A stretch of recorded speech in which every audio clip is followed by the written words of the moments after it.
ఇప్పటి వరకు వచ్చిన చాలా రామాయణ సినిమాల్లో ఒకే ఫార్ములా చూసాం. రాముడు వనవాసానికి వెళ్లడం, రావణుడు సీతమ్మను అపహరించడం, రాముడు హనుమంతుడిని సుగ్రీవుడిని కలవడం, వాలి సుగ్రీవ యుద్ధం, వానర సైన్యంతో లంకకు వెళ్లి రావణాసురుడిని సంహరించడం, ఇవన్నీ దాదాపు ప్రతి వర్షంలో ఉన్నాయి. కానీ ఈ రామాయణంలో మాత్రం ఆ కథకు ముందున్న కొన్ని కీలక సంఘటనలు కూడా చూపించే అవకాశం ఉందని నాకు అనిపిస్తుంది. రావణుడు ఎలా లంకకు రాజయ్యాడు, అప్పటి వరకు లంకకు రాజుగా ఉన్న కుబేరుడిని ఎలా ఓడించాడు, లంకా రాజ్యాన్ని ఎలా స్వాధీనం చేసుకున్నాడు, ఇవన్నీ చూపించే అవకాశం ఉంది. దాంతో పాటు రావణాసురుడు ఎంత గొప్ప శివభక్తుడు, ఎంత కఠోర తపస్సు చేశాడు, బ్రహ్మదేవుడి దగ్గర ఎలాంటి వరాలు పొందాడు అనే విషయాలు కూడా ట్రైలర్ లో కనిపించిన షార్ట్స్ బట్టి చూపిస్తారని అనిపిస్తుంది. రాముడి విషయానికి వస్తే, రాముడి బాల్యం, విశ్వామిత్ర మహర్షి దగ్గర విలువిద్యలు నేర్చుకోవడం, శివధనస్సును విరిచి సీతమ్మను వివాహం చేసుకోవడం, దాని తర్వాత దశరథుడు ఇచ్చిన మాట కారణంగా రాముడిని 14 సంవత్సరాల వనవాసానికి పంపడం, రాముడితో పాటు సీతమ్మ లక్ష్మణుడు అడవికి వెళ్లడం, అలాగే రావణాసురుడు మాయా రూపంలో వచ్చి సీతమ్మను అపహరించడం, సీతమ్మను తీసుకెళ్తున్న సమయంలో జటాయువు అడ్డుకోవడం,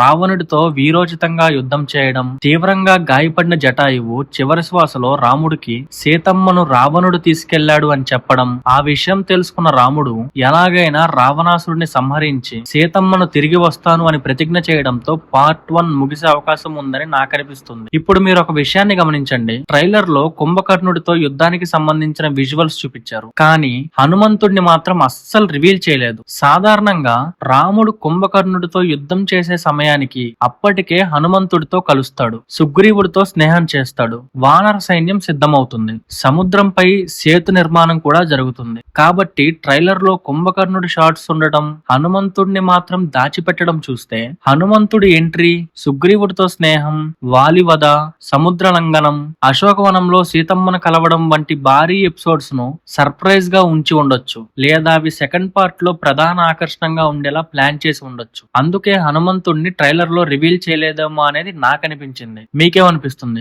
రామాయణం పార్ట్ 1 ఎక్కడ ముగుస్తుందని మీరు అనుకుంటున్నారు? మీ అభిప్రాయాన్ని కామెంట్ చేయండి.